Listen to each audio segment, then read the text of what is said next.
понеделник, 2 јуни, добро вечер. Почитувани гледачи, ново издание на дебатната 24 анализа, вечерва во студиото мои соговорници, колегите. Одам веднаш со најава од мојата лева страна, Бранко Гировски, добро вечер. Здраво. Љубиша Николовски, добро вечер. Здраво. И колегата Исан Салиу, добро вечер. Добро вечер. Пред да почнеме, прашав што е веста на денот, дали Асмир Јаховски, кој се врати од свадба на Босфорд, во суд се појави денеска, мислам се пријави, нели како осомничен во случајот Пуцко Петрол. Дали е веста дека Македонија донесе одлука целосно да ги укине царините за САД и имаш уште една информација. Еве ја, една изборна единица по предлог на Павле Трајанов. Ти со што би почнала вести? Па ја еве прашувам, оставам на вас еве. Што е веста? Дефинитивно за мене е почетокот на преговорите меѓу Русија и Украина. Да, локално бе молам Гировски. За локално прашувам. Локално. Се е локално и се е глобално во моментов. Не знам, ако, например, ја коментираме оваа вест околу Асмир Јаховски, ја мислам дека не имаш вест на денот, затоа што мерките за обезбедување на осомничените, на обвинетите и така натаму не се казна, значи човекот не избегал некаде, не ја напуштил земјата на недозволен начин. Тие се само мерки за обезбедување, така што не гледам што толку се случило интересно, што човекот слушаме се прошетал по Босфор, нели? Тоа бил на некаков настан. Што е нормално во крајна линија, затоа што човекот е достапен на правдата. Мерката е извршила својата функција. Така. И освен што апелација дозволила привремен пасош за 6 месеци, бидејќи претходниот регуларниот му е одземен за патување, бидејќи он Јаховски Асмир е дел од еден мега скандал, нели, мега предмет. Апелација му дава дозвола за привремен пасош, обвинителите на тоа не се бунат. Љубиша, која е веста на ден? Јас некако се чувствам во старата школа на МТВ, мислам дека општо тоа е некојаш побитно, некои поединечни важни случаи, ама некако се поведовме по скандали и афери. За мене можеби до овие 3. Политичкиот дел е предлогот за една изборна единица, нешто што со децении се бара и мислам дека сме близко или партиите се близко да постигнат договор околу тоа. Како тоа ќе се рефлектира подоцна можеме да разговараме, но мислам дека една правдина што многу мали политички партии ја барале, а не наоѓале одговор од оние што се на власт, од еден бипартизан, дека можеме ќе запливаме во други политички води. Дали добри или лоши, не знам, но може да е добра вест за политичката ситуација во Македонија. Добро, е колега Салиу. Па јас би додал и четврта вест, иако мислам дека се појави првично, вчера се појави, денеска повторно беше по медиумите, а тоа е дека во првиот квартал, со резултатите во првиот квартал ќе бидеме меѓу 4 или 5 економии во Европа. Најсилни според БДП. Да. Се надевам дека таа вистината вест, се надевам дека ќе се потврди, мислам дека е се уште најава. Се надевам дека тој резултат нема да биде само случаен и временски ограничен на еден квартал, се надевам дека ќе биде подолгорочен и дека и во наредните квартали ќе се повтори, дека ќе се надминат прилично песимистичките најави од меѓународните институции за нашиот економски раст во 2025 година. И мислам дека е тоа доста битна вест за граѓаните. Не знам која би ја ставиле тука поред, дали прва, втора, трета или четврта. Коригирам малку. Мислам дека и ова и најавата за една изборна единица сепак се вести со дали ќе бидат ова на Геро, сепак е нешто што се случува, нешто е тековно и секој тргаме од тоа што е нешто што се случило, тоа дали ќе се договорат или не, дали ќе биде на четврти или не, од тој аспект новинарски, мислам дека секако најава на нешто големо, но дати се најава една изборна единица, ние имаме денеска. Тоа не е за овие избори, значи за наредните парламентарни. Сега навлегуваме малку за да звучи симпатично, го коментираме. Денеска веста во тоа е дека е поднесен предлог. Веќе официјално ја имаме веста како веста, значи процесот е започнат со официјален документ. А ова не се толку песимистички, туку само се пониски прогнозите на меѓународните финансиски институции од оние на власт. Сепак тука се движат некаде. За нас гледано од наш аспект би било песимистички.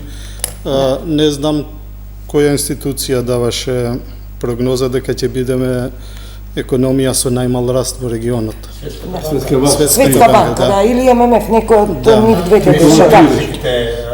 И сега ова е нешто спротивно од тоа, се надевам дека ќе имаме кондиција до крај на година да издржиме ова темпо и пријатно да бидеме изненадени на крај. Прецизно премиерот рече дека во првиот квартал, мислам дека сега треба да излезат податоците, очекува една од повисоките стапки на економски раст, а годината да ја истуркаме и да се броиме во оние 4-5 економии европски на ниво на Европа, со највисока стапка на економски раст. Министерката за финансија коригираше Светска банка и најбаше поголем развој од тоа што Светска банка тогаш прогнозираше дека. Најпојаки економии, да бидеме прецизни заради гледачите, најбрзо растечки, петте најбрзо растечки, значи за растот. Најдобри резултати, економски резултати. Растот е важен, но не е единствен фактор за моќта на една држава, за како стои економијата во тој момент, како граѓаните се однесуваат и како граѓаните го уживаат тој напредок. Не мора секогаш тоа се одрази на пример на животниот стандард, на богатството, сеопшто и така натаму, но е важен индикатор. Дополнително не се само прогнози со ОК, него пред некој ден Министерката за финансии излезе со некои други исто така важни податоци, на пример имаме пораст на степенот на користење на капиталните инвестиции на проектот. Нешто што секогаш е болка. Имаме проектирани капитални инвестиции во буџетот, а не ги остваруваме или ги остваруваме со мал обем. Имаме иако висок, историски најнизок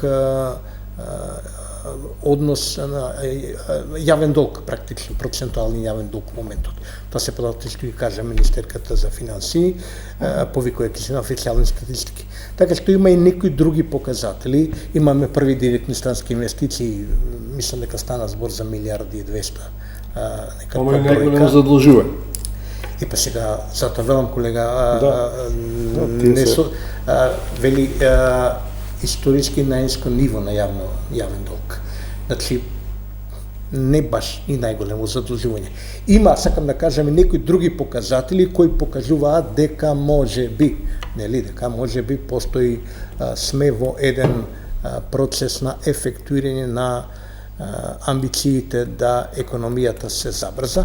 Сетете се на прогнозите на Светска банка, беа дали ќе биде 2% растот. Да, предходните на нашите домашни резултати на не е спорно дека ќе биде сигурно 3% растот на економијата, прашањето е колку ќе биде кон 4, дали 3,5, 3,6, 3,7 до крајот на годината, тоа е веќе значајна разлика во проекциите. Сакате ги да кажете да. Многу ќе биде битно дали ќе овој тренд ќе се задржи или е само случаен или краткорочен.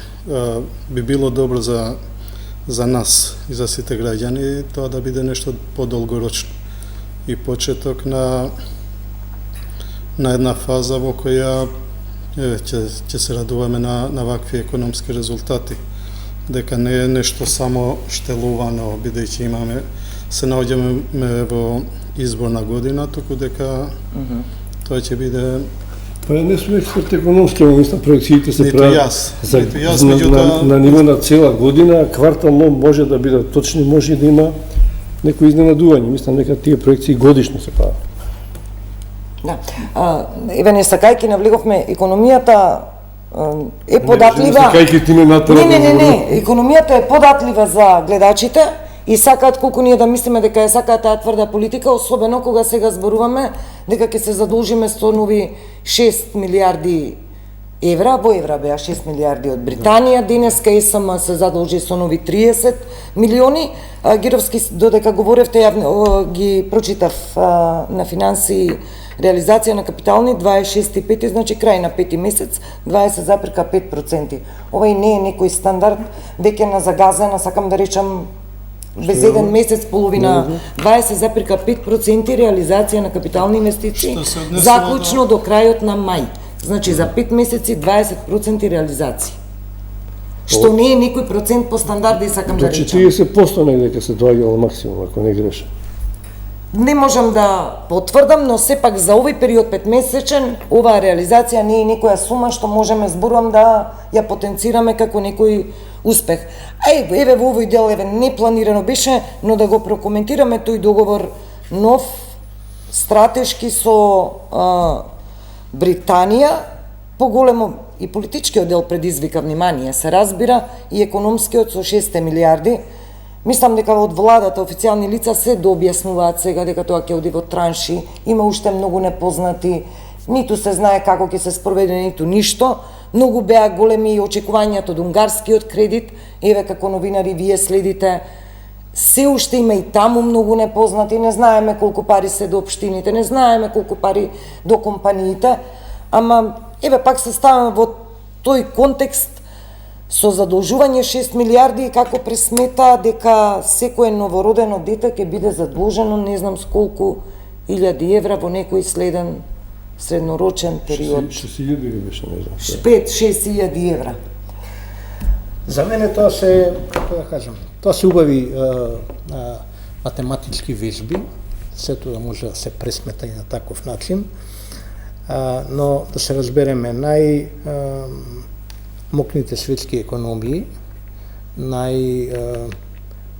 брзорастичките светски економии, постои некој непишано правило, почнувајќи од несилната од американската економија, истовремено се и најзадолжените економии. Ама најсилните велиме економии. Да. Тоа да не го забравим, така најсилните. Задолженоста не ја намалува моќта на економијата. Видете сега, ние имаме ситуација во која од причини кои се од стратешки интерес, една од, претпоставаме се, ќе се согласим околу тоа, најмокните земји во светот, Велика Британија, создава една рамка за 5 милиарди, задолжување на земјата за 5 милиарди фунти, односно одвојува од својата акумулација, од своите средства 5 милиарди фунти, нели? Или 6 милиарди евра, тоа е тоа. И како што беше соопштено, деталите за се уште се во рамката разговорите, деталите за камати и така натаму не се финализирани до крај, но беа кажани некои битни работи. Прво беше кажано дека, и ќе ги држиме за збор, се разбира, политичарите кои го договараат овој гранде заем, нели? Прво беше кажано дека тоа ќе биде веројатно најповолна каматна стапка, што може неспоредливо, што може да се добија во овој момент, неспоредливо со парите што може да се добијат од комерцијални извори. Значи, треба да се очекува поволна каматна стапка, тоа е прво. Второ, голем дел од парите ќе бидат наменети за инфраструктурни проекти, нели, главно за коридорот 10 север-југ, главно за железницата, нели, 1,3 милиарди евра, ако не се за железницата. И оно што е поволно е што од платата на кредитот ќе почне по завршување на проектот. Тоа е оно што веќе е договорено. Значи, грейс периодот, кој обично се дефинира на помали, како да кажем, помали временски периоди, овде е прилично поволен, сериозен. Најважно е како ќе се употребат овие пари и дали тие ќе го потикнат растот на македонската економија. Македонската економија не создава и никогаш историски не создавала, нити во времето на социјализмот, нити во времето на независна Македонија, нити во сите овие 35-6 години не создавала доволно собствена акумулација за да ги покрие прво буџетските дефицити, затоа секоја година се задлужуваме со евро, обврзани со вакви, порано имавме аранжмани со Меѓународен монетарен фонд, историски и така натаму, за да се покријат буџетските дефицити. За да знаат граѓаните за што станува збор, буџетските дефицити се јавните пари. Знаам, Мировски, не сакам малку да се луцираме на кредитов, да го прокоментираме пакетот на задолжувањето. Се добро, не ги знаеме сите детали, од она што го знаеме, станува збор за исклучително поволен кредит и прашањето за $1,000,000 или $1,000,000 фунти, да речеме, зошто би им текнало на британците да не частат со еден ваков кредит и широко распространетата, според мене, класична не лажна вест, туку невозможна вест е дека со тоа британците ќе плаќаат изградба на бегалски кампови во Македонија. Јас добро, не знам зашто ви частење 6 милиони евра некој ти даде заем и да ти даде камата 6 милиарди и да ги вратиш за 10 години, еве купете стан и вратите ги парите за 10 години. Дали тоа можно и заедно со главницата, кога и да почне да ги враќа, што е огромна сума. И милиарда од унгарците, тоа се веќе 7 милиарди евра, што некој нема да ги врати, ова влада треба ние да ги вратиме. Значи не е тоа частење, некој не ме частел, треба да должам и покрај долговите што ги имам за моите кредити, уште 7 милиарди евра. Второ, само од тие 7 или 6 милиарди, 1,8 милиарди одат у инфраструктура, тоа е нешто што може да враќа пари, тоа е железницата. И тоа е окей, тоа е добро, зашто не во тоа што може да има обрт, да воспоставиш повторна линија со Грција кон запад, тука имаш карго транспорт, патнички сообраќај, брза пруга, значи ќе скрати време на движење на капиталот, тоа мислам дека не мора да е лошо. Има мала дилема со некои проценки дека сега не знаеме ни трасата, дали ќе биде делумно нова, делумно стара. Некои проценки беа дека над 2,5 милиарди е сосема нова пруга низ Македонија, кој Овче поле ако проаѓа негдека, значи не покрај Вардар, него сосема нова траса, тоа е над 2,5 милиарди. Овде ќе слушаме за 1,8 милиарди, значи може нешто стар дел од пругата да се користи. Предпоставувам, не сум експерт. Останатиот дел не е за нешто што е бизнис вложување. Значи тие другите 4 милиарди одат во потребни работи, може во здравство, за образование, но тоа само по себе може да го подобри стандард на граѓаните, ама нема да ги врати парите.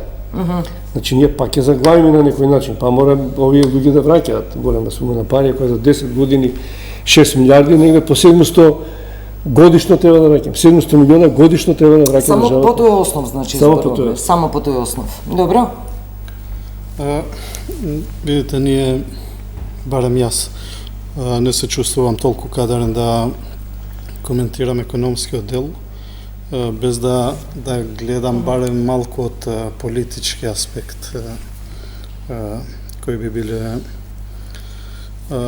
што ги содржи овој договор. Тоа што го знаеме дека станува збор за кредит кој беше договорен меѓу позади кој застана и премиерот на Велика Британија, Стармер, и премиерот на Македонија, Мицкоски. Имаме двајца премиери, две политички структури кои во моментот имат големи, односно убедливо големи мнозинства во своите парламенти. Мислам дека и Стармер има мнозинство во британскиот парламент, така да тоа дава до некаде сигурност дека договор постигнат меѓу две такви влади кои имат стабилни мнозинства, тие не би се опуштиле во некој авантуристички договор кој ќе наштети, бидејќи иако крајните резултати ќе ги знаеме после 10 години, сепак и до наредните избори ќе има некои опипливи работи врз кои ќе се проценуваат ефектите на договорот, и не верувам дека некој би имал потреба да се впушти во таков авантуристички кредит кој ќе му донесе лоша репутација. Зашто мислиш тоа беше проблем со СДСМ кога се договори со Бехтел и Енка за 1.300.000 речеме и што имаше недоверба дека тоа ќе предизвика корупција, немаше транспарентен.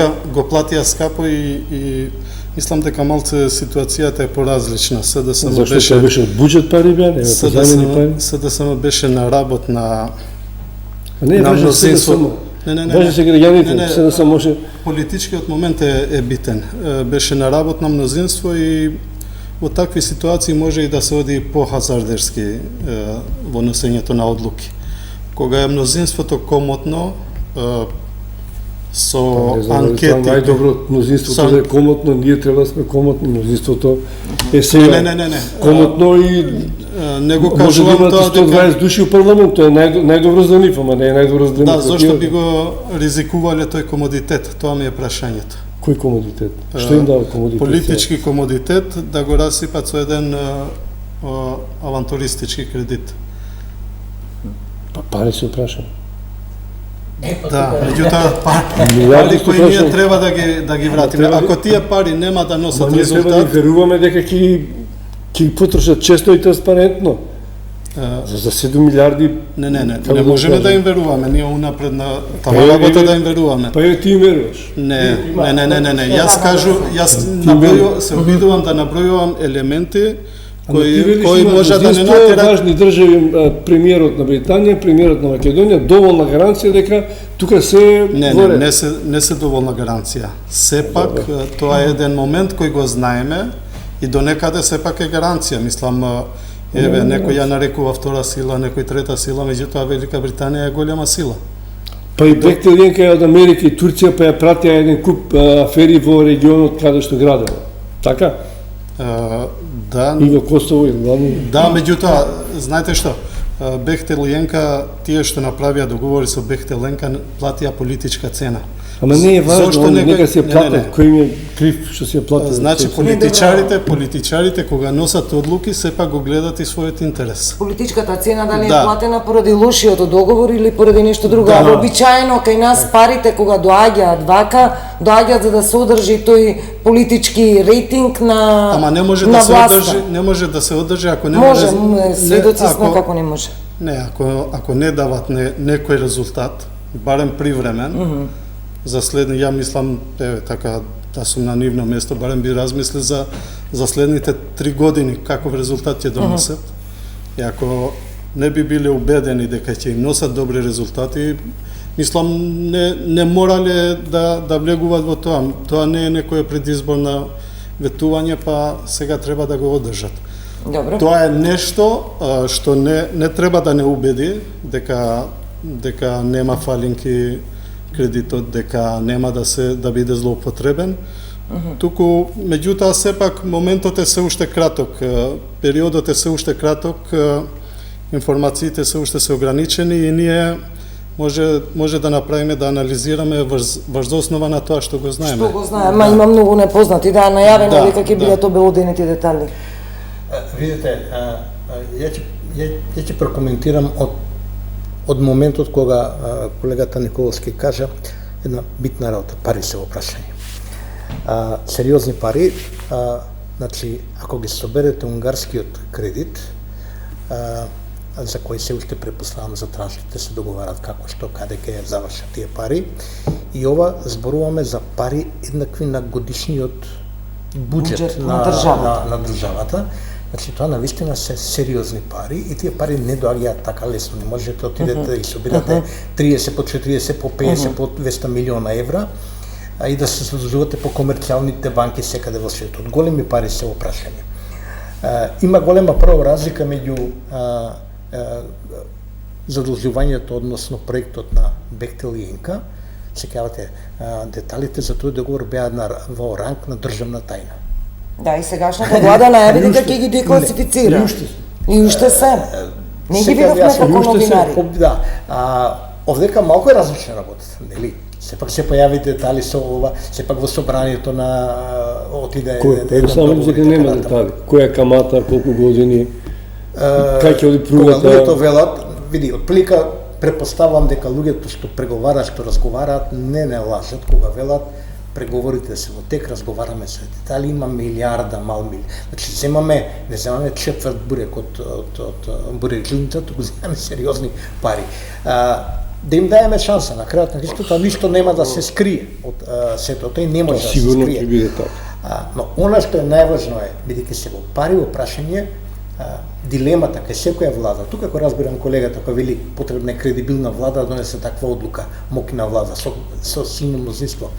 Ако сака да ја придвижи економијата, мора да почне да земе пари да почне да гради. А зошто и да почне да ги стави? Бидејќи немаме како? Зошто не барат од Светска банка, ЕБРД, зошто не барат од таму? Ние сме имале кредити многу во историјата, од Меѓународен монетарен фонд, од Светска банка, од ова. Во оваа смисла, тие кредити секогаш биле, така сме ги нарекувале новинарите, се сеќаваш јајте, највозрастни на масава, да речем, и колегите се сериозни, искусни, нели?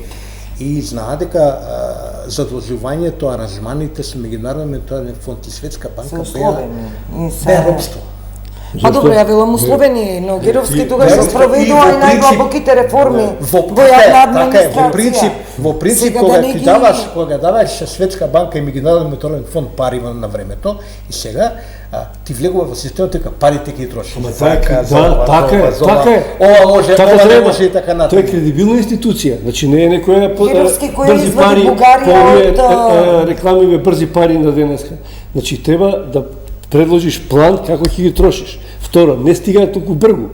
Тие институции треба да размислат, да имаш кредитен рейтинг, за да ти ги дадат. А ќе ти ги дадат. Па мониторинг. Ама не е вака сега, дај ми 7 милиарди. Еколошки ти не веруваш, не веруваш дека ова енглезиве вака ги читкаат пари, не. И дека они не барат бонитет, они не гледат на кого ги дават парите, или парите, или нема да купче да 6 милиарди. Ги дават на своја фирма што ќе работи тука, затоа ги дават. Ама не, сега се локализираме само на железницата, зборуваме за еден пакет од 6 милиарди евра. Многу има непознати, едно од првите работи еве спомена Гировски и транспарентноста.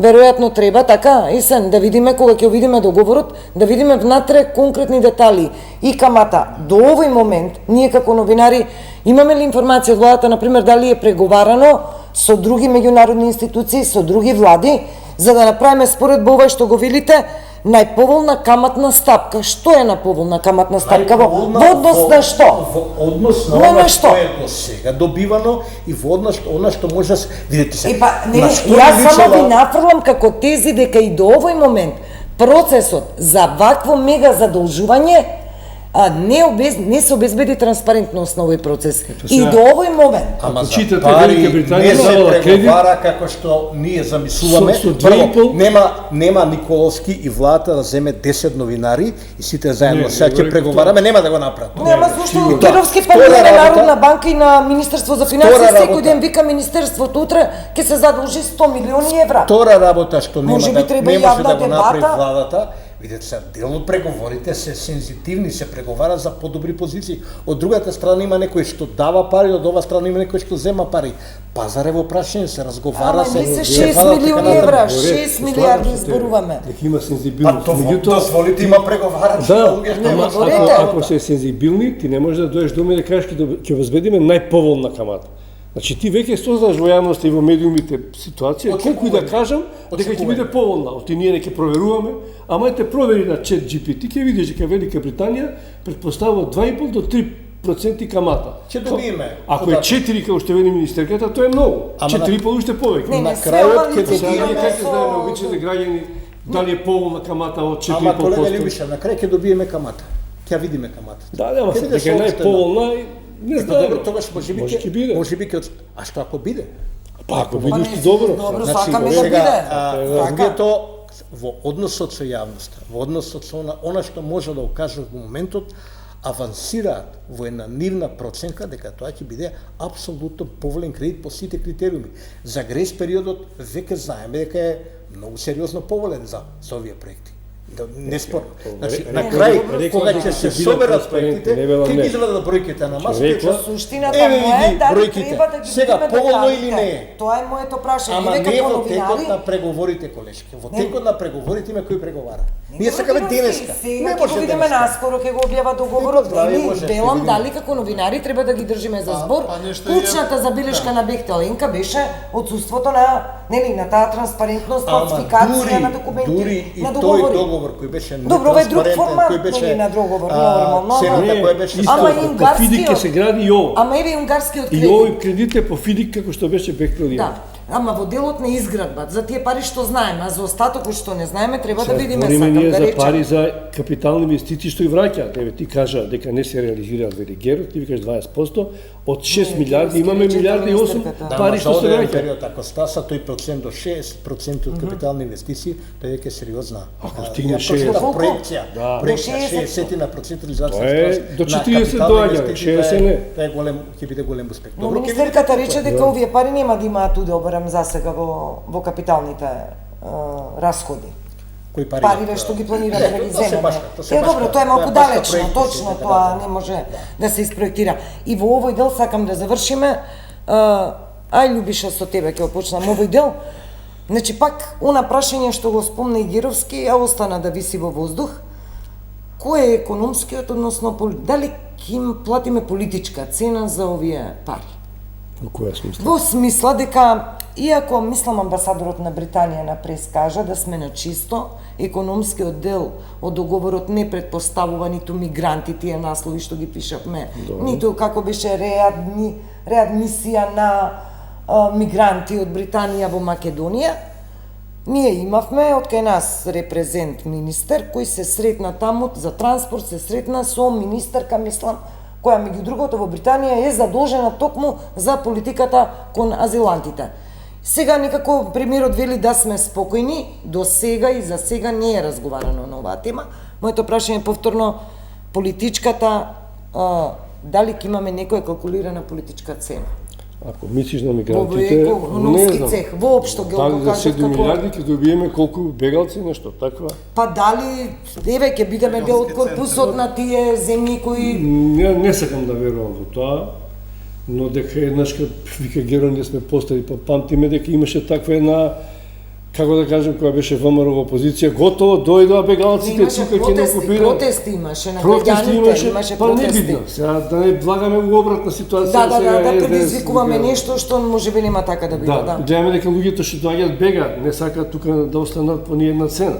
Дали се тоа ќе бидат кампови заклучени, као логори, од кај што не може да избегаат, не знам, но не би сакал да верувам Тоа дека се веќе тоа е. затвори, не се. Тоа се затвори, да, не верувам дека ете не успева ни во Албанија да го направат тоа, бидејќи Добро, ни ама експлицитно самата Италија не дозволуваше бидејќи е противуставно. Сега толку да има во Велика Британија мигранти што сакаат до Македонија да ги преселат, не би сакал да Не, верувам. дали сте на чисто како новинари, можеме да веруваме еве и на британскиот амбасадор и на нашата влада дека тоа нема да се случи. Дали Не можеме знам. да веруваме на тоа? Е највака едноставно да поставам прашање. А не да за оволку години новинарство една никога не му верувам. Се менува од Бранко навака многу влади, сите ветуваа раст, прогрес, ние не сме се кренали до сега. Ние не сме на ниво на бивша Југославија, не правиме патишта, институции како тогаш. Ние сите држави во регионот одат надолу. И сега како да веруваме на кога? На збор, на честна пиореска реч, добро, оваа не влада, веламе збор, са овие пак пред нас не ни чина, кажува- нашите министри кои ги ставиме, тие се Ама добро ни кажува премиер, значи, не ни кажува сите кој премиери било, ни биле- кажува амбасадор. па беше Груевски, значи, па беше- Колешке, Да. ова не е Да. прашање религиско или верничко, па се веруеме, не веруеме. Не веруеме, Па јас не, не не, верувам. добро, ама сега, зашто да не? Има логика во целата работа. Логиката е многу едноставна. Прво да се подсетиме дека опозицијата кај нас и СДСМ и во известна смисла и председател во интервјуто, ако не се лажам, за Дојче Веле, и медиуми блиски до опозицијата, легитимно е тоа се разбира, и зебра со многу тврди и јасни ставови и предпоставки дека цената за ова е дека во Македонија ќе се креат бегалски кампови и тоа е интересот на Велика Британија. Таа теза, таа приказна, дури и да е план дури да план, хипотетички зборувам, е апсолутно неодржив план од една проста причина што мора да се знае фактот што тие бегалци прават и кои се тие бегалци. Настрана што од социјалдемократи и така таму не очекувам таква ксенофобија каква што беше кажана ова во крајна линија бегалците се луѓе, треба да им се помогне, треба да им се најде чара и така натаму и тие не имавме бегалска драма на границата доле, сеќавате, не беше баш тие без основа тие притисоци. Значи треба да се помогне на тие луѓе, но реалниот факт е дека тие луѓе не доаѓаат да останат во Македонија. Ние, ако и се изградат некакви фамозни бегалски кампови, или имаше теза, сите овие болници што ќе се прават, не се прават за нас, за ова бегалци не се прават болниците. Од сето тоа заедно, дури можеме да направиме една удобна попатна станица за бегалците. Ама само попатна станица. Тие луѓе просто не сакаат да останат во Македонија. Македонија не е пожелното место кај што тие доаѓаат. Тие луѓе напуштаат, тие не се само економски емигранти. Ние македонците, бугарите, србите, ние сме економски емигранти, гастарбајтери во Германија. Геровски, сега вака ние доаѓаат со мака и одат директ таму. Не, јас бев конкретна во однос на како се вика, реемисија на бегалците преку Македонија, Британија назад не ги враќа на нас. Нормално не сака, тука имаме бизнисмени кои велат. Не, јас зборувам ова за системско решение на мигранти кои ќе дојдат тука, можеби и да сакаат негде да отидат, ќе не можат во Европа. Тоа искам да кажам. Нема во Албанија, нема да има кај нас, нема во Грција. Луѓето доаѓаат на брегот на Грција, знаете ли што се соочуваат? Со драми, со таму. Јас колку што знам, немаме со реадмисија, не знам дали би можеле да се враќат мигранти, пошто мигрантите што се движат по рутата низ Македонија и не одат, не стигнуваат до Британија. Нивна цел претежно е Германија. И Германија, Белгија и овие европските земји. Не знам дали би можеле да имаме таков проблем. Немаме показатели кои укажуваат на тоа. Немаме статистики. Не може да исклучиме ништо и таман работа да веруваме на некому на збор за војнина, најмалку на политичар. Без разлика што ќе ветат и што ќе кажат. Имаме ситуација кога мигрантската криза, мигрантските кризи спласнуваат во Европа поради завршување на војната во Сирија, во Ирак, не знаеме што ќе се случи утре, ниту може да претпоставиме. Меѓутоа мир во Украина на пример. Да. Меѓутоа немаме показатели кои би укажале дека треба да стравуваме од такво нешто.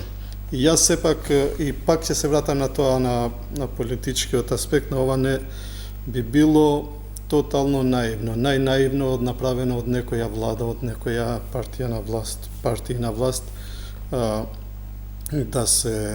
да се впуштат во авантура во време кога не им треба, ако ја може да ја плаќат скапо. Тоа е нешто што може да ни даде доза оптимизам, но сепак повторувам, со ова не сакам да укажувам дека треба да веруваме на политичарите. Што се однесува до каматата, мислам дека јасни се ветувањата. Тие се ветувања краткорочни и конкретни, не се, например, дека се дават пред избори, па после избори ќе може да ги сменат. Се вели дека ќе бидат најниски досега, веројатно се мисли најниски што сме ги добиле од било која друга институција или влада.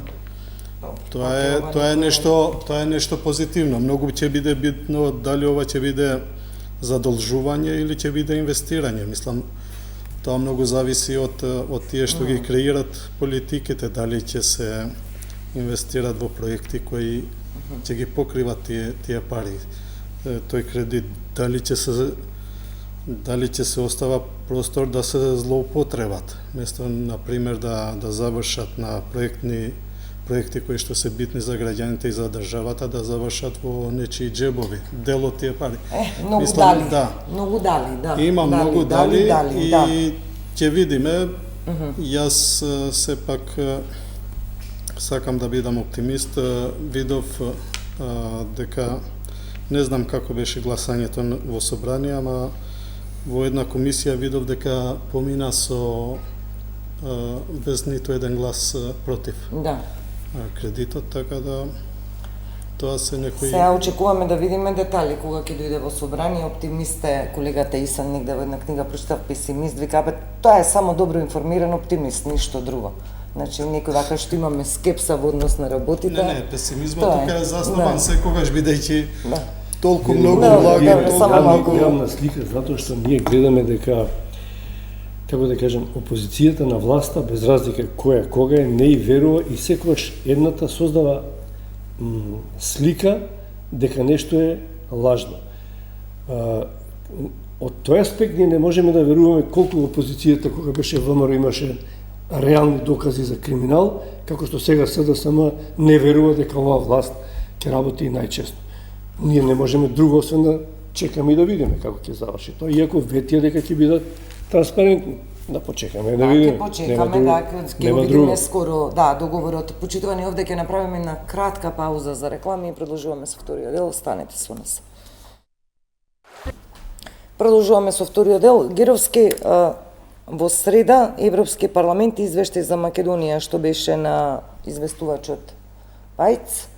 Денеска премиерот вели, нели Бугарија со амандман го пресретна извештајот, ќе видиме насловите се денеска каква ќе биде дебатата и како ќе заврши нели во однос на овој извештај.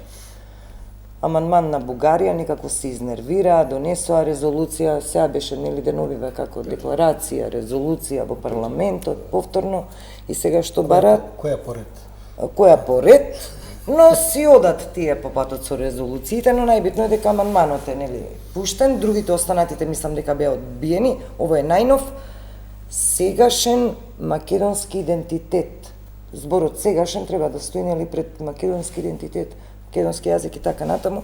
Премиерот денес вели ништо од тоа не е прифатливо, ова е само потврда на бугарските политики кон Македонија. Така е реално да бидеме реалистични. И тоа не е ништо различно од она што јас на пример некои други пишуваме, кажуваме повеќе години како постои откако се залаумфа, да речеме, овој проблем со Бугарија, откако Бугарија се приклони кон политиката на вето, нели, кон Македонија. Никогаш не било клучно прашање за бугарите и го нема и во договорот за добрососедство прашањето на бугари во уставот. Апсолутно не било клучно, не било важно и затоа и го нема во договорот за добрососедство тоа прашање. Никаде не се спомнува во договорот такво нешто. Тоа е подоцна измислено како касус бели да постојано се става блокада, сопка, политика на вето. Секогаш од почетокот суштината била во тоа толкувањето на историјата и бугарската теза од периодот на живковизмот, од периодот на идеологот на таа теза е една позната бугарска историчарка и Цола Драгојчева, нели, активисткото период партиска и така. Тоа е дека ние, овој народ што живе во Македонија, се македонци од 1945 година, тоа е тоа сега актуелно, после Втората светска војна, предходно сме бугари. Јазикот наш е бугарски, односно дериват или дијалект на бугарскиот јазик, кој ние сме го стандардизирале. Нацијата е творба на Тито на Коминтерната, која се реализира во држава во 45 година. Тоа е единствениот факт дека државата ни е 45 година македонска. И се друго, ние сме бугари. Нашите родители, според таа теза, се бугари, татко ми покоен, мајка ми покојна, вашите родители, ако се родени пред 45 година, нивните родители и така натаму, сето тоа е бугарско според таа теза и нема, тоа е константа во бугарската политика кон Македонија, во разговорите во историската комисија и така натаму. Пред 1945 година, според современата бугарска историографија и политика, актуелна политика, нема ништо македонско. Тоа е сршта на бугарската политика од Македонија, таа не се менува. сите приказни дека ние ако прифатиме сега бугари во уставот дека затвараме прашањето и после се качуваме нели у локомотивата и на она шибаме кон Европа, тоа се лажни приказни. Ке се судиме на првиот состанок на мешовитата историска комисија, ке се Гоце Делчев. Овој, оној, и ние на секое прашање ке заглавиме, бидејќи наративот, она што пишува во бугарските книги е тој. Јас сега политички контекст да дадеме нова, да. Добро. Не, мислам дека амандманите на бугарите нема да поминат во Европскиот парламент. Како што рече известителот, изгледа имаат усогласеност извештајот со ставот во мнозинството во парламентот ќе пројде. Очекувам да пројде. Автентично дека како што е, како што е за јазикот и за идентитетот. Затоа што таму негде ќе има геро 16-17 европретеника Бугарија, нема повеќе. Имаше амандмани од грците, имаше Нова демократија и таму десничарите. Имаше и од Лепен европретениците и ти има амандмани за Македонија. Бидејќи не сакаат проширување, имаат против.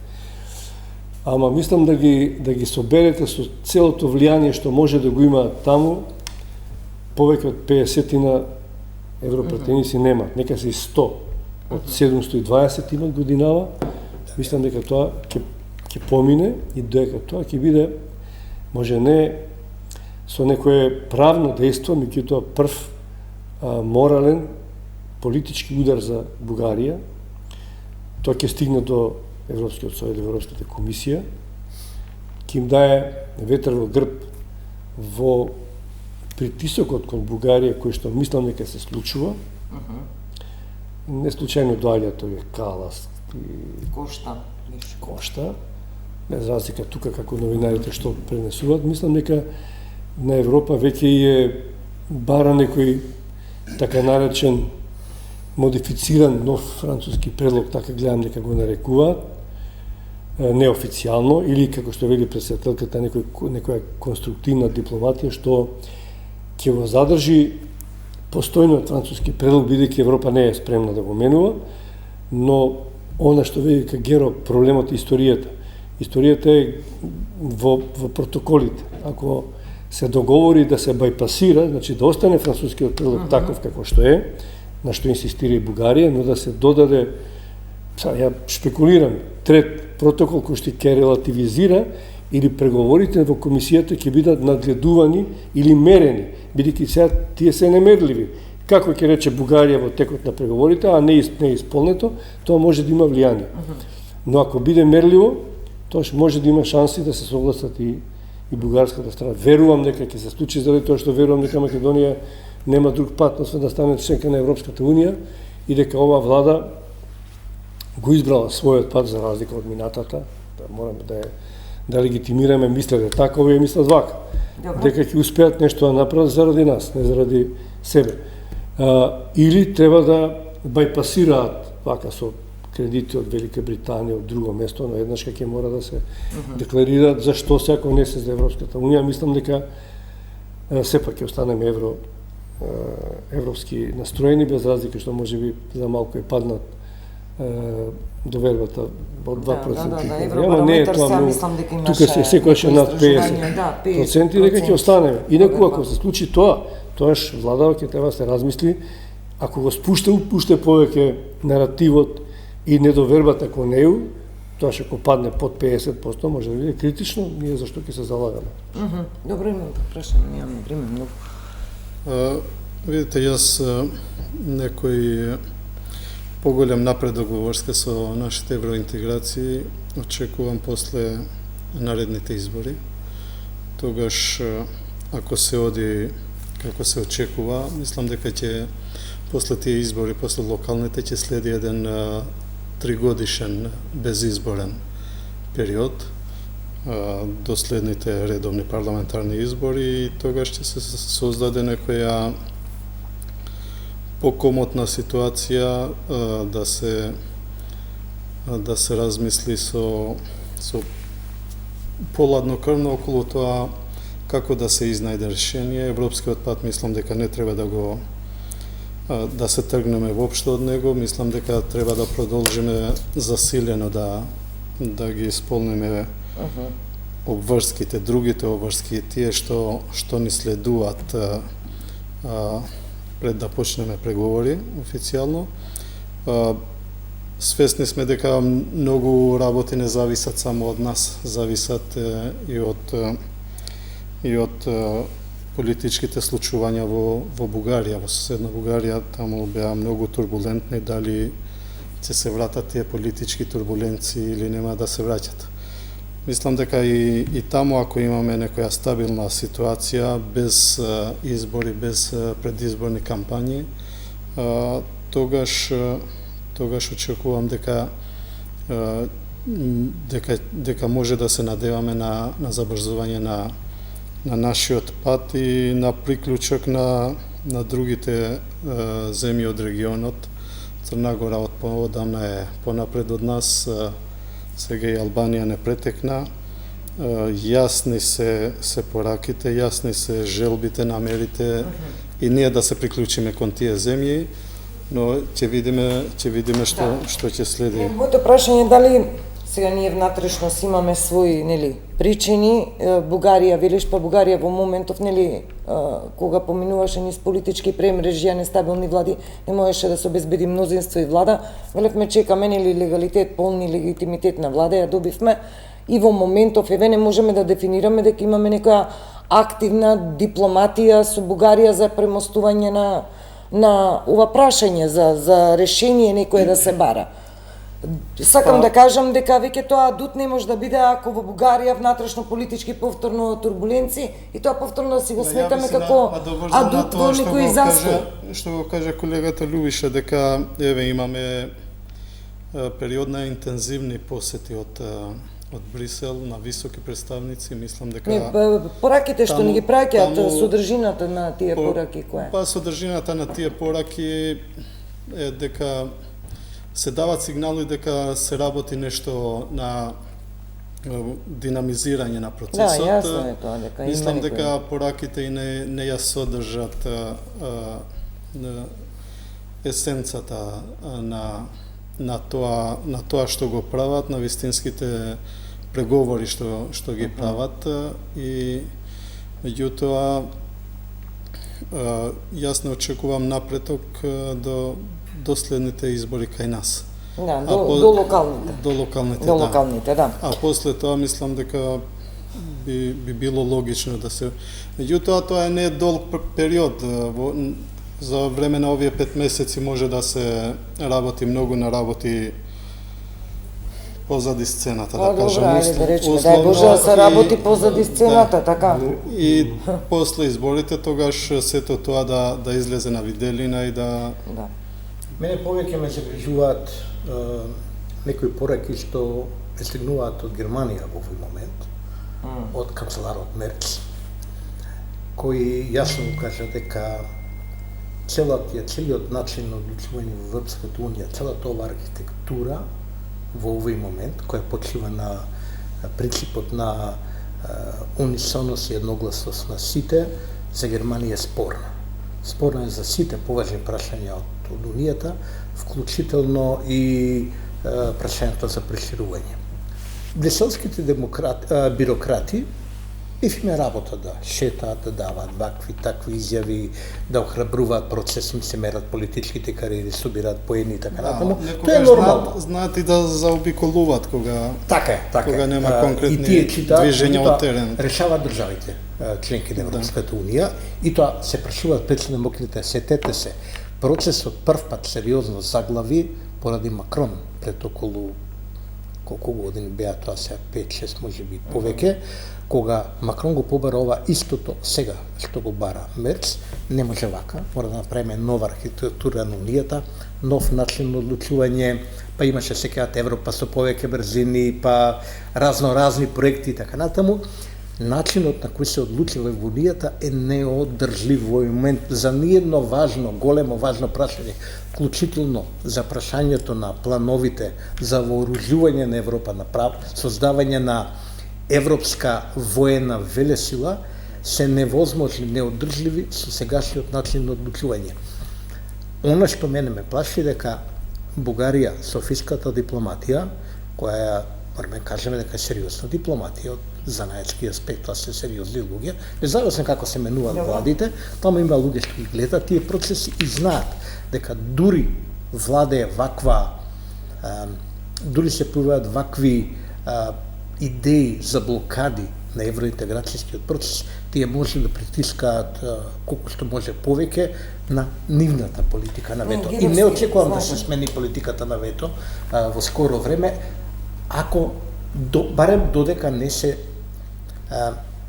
да добијат ветер во грб идеите или клучната идеја да билатералните прашања, тоа идеја на Пленковиќ, идеја на неколку европски лидери, билатералните прашања, особено овие од ирационална природа, за историја, за глупости и така натаму, треба да престанат да бидат критериуми за влез во Европската унија. Ако тоа се случи, да. Ако тоа, ама додека да се случи, еве велиме, Исен Албанија ги почна преговорите, се лицитира кога ќе стане земја членка, Црна Гора исто, кај нас евроскептицизмот расте.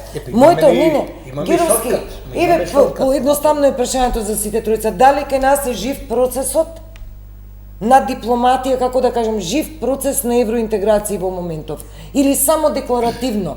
Се создава една клима, барем ја така ја доживувам, како сега Европа да од таму да доаѓа притисокот Европа некако да не тера со сила да останеме живи во овој процес. Не, ама не е репер прашањето, морам да говорам ова и ќе малку ќе помолчам после. Не е само репер прашањето на односите со Бугарија за тоа дали е жив евроинтеграцијски процес. Тоа ни зависи, добро ни кажуваат на пресконференција, имате плана, решете си го планот. Се извинувам, не вели така Европа. Ние се европеизираме внатре и осогласуваме нашата регулатива со европската. Па нашата е усогласена 90% со европската, тогаш сме европејци. Ама не сме. Регулативата не прави европејци. Па што ќе не направи? Да се предадеме, да побараме да бидеме така може западна бугарска покрајна, да направиме аншлус со Бугарија и не од утре ќе бидеме автоматски, нели? Ако работите автоматски треба да се случуваат. Имаме проблем, колешки Додески. Проблемот е не е чашава дали е стаклена пластична. Така, имаме проблем, Гировски, 500.000 луѓе се иселени, децата си ги испраќаме на аеродроми, пола функционери се со бугарски пасоши, потпишале таму дека и дедовци и прадедовци што ги споменавте, им се бугари и тој процес може би ќе засили, зборувам конкретно на иселувањето, ако и овие 50% доверба во Европската унија успееме да ги убиеме, нели фигуративно. Тоа се пишеме сите Бугарија, го решиме проблемов. Да го прифатиме ова амандманов. Од сега сме македонци. Не мислев конкретно на амандманот. Ја генерално ве прашам. Не, Гировски, вие буквално ме преведувате, јас сакав само да прашам дали сакав само да прашам дали го одржуваме во живот процесот на евроинтеграција. Тоа беше моето прашање по секоја цена. Да, правиме се што треба, преговараме се што треба, хармонизираме нашето законодавство, што треба да правиме уште. Излагаме на плоштад и секој ден да пееме одена радоста химната на Европа и тоа да го направиме, зашто да не, што е спорно и тоа може да. Па не знам, добро. Да, добра идеја. Ајде, Николовски, да. Па ја мислам дека или бар се надеваме, не аналитички се надеваш и да веруваш како терминологија, често сум против такви парадигми, ама ја сум човек што сака да станеме дел од Европската унија, не по секоја цена, и мислам дека иако зад не многу јасно и гласно дека работи дипломатијата, дека ние и бугарите бегаме од билатерални повторно средби договори, бидејќи притисокот и од Бугарија и од Македонија кон Европската унија. И Европската комисија тоа го чувствува. Мислам дека не сум толку скептик дека Европската унија не сака или одолго влекува. Мислам дека и тие имаат сватено дека Македонија мора еднашка да стане членка на ЕУ и дека се обидуваат да најдат некакво дипломатско решение, дури дека и Франција можеби е вклучена во тоа, бидејќи тие го направија францускиот предлог. Но не сум сигурен дека Македонија ќе биде апсолутен победник, дека мора да биде вин-вин решение во кое што некако компромис мора да се направи. Ако за нас е битна историјата, не верувам дека ќе пројде и одложеното прифаќање на промена на уставот. По мене, веројатно, ќе биде доволно да добиеме гаранција од ЕУ дека Бугарија нема да прави понатамошни обструкции вета на историски прашања, а дека ќе мора се најде некаков компромис во кој период ние би ги вклучиле бугарите, дали тоа ќе биде со отпочнување на некој од поглавјата, да го почнеме тој процес на реформи што го бараат од нас и во правосудство и корупција и така натаму, а некогаш не може Бугарија да има гаранција дека ние од кога ќе завршиме со преговорите, тогаш ќе ги ставиме во устав, па тоа тие нема да веруваат дека ние ќе ги ставиме во устав. Значи мора да имаат нешто видливо за да почне вториот дел од преговарачката рамка. Значи некаков компромис, мислам дека ќе има и тоа релативно брзо.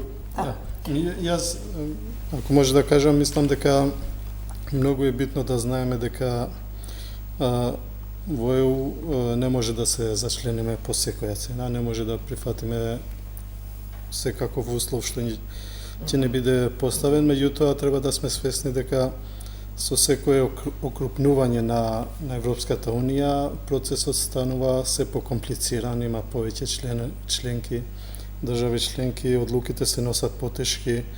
Еве спомнавме дека имаме соседи кои се пред нас во процесот, Црна Гора, Србија, Албанија, и ако тие влегуваат во ЕУ пред нас, тогаш не знам, можеби треба да стравуваме дека можеби некој од нив па ќе постави услови. Така да мислам дека процесот треба да го балансираме помеѓу овие два факта. Едниот е дека не може по секоја цена и по било какви услови, но и да имаме предвид дека со секое окрупнување на Европската Унија процесот станува покомплициран. Мора да завршиме веќе, колегиве од режија сигнализира. Ви благодарам на сите тројца еве за овој придонес во стартот од неделава, прво издание на анализа. Ви благодарам уште еднашка. Геровски, Николовски, салиу на сите тројца. Благодарам. Почитувани, тука ја одјавувам емисијата, останете со нас, следуваат вечерните вести. Пријатно од ова студио.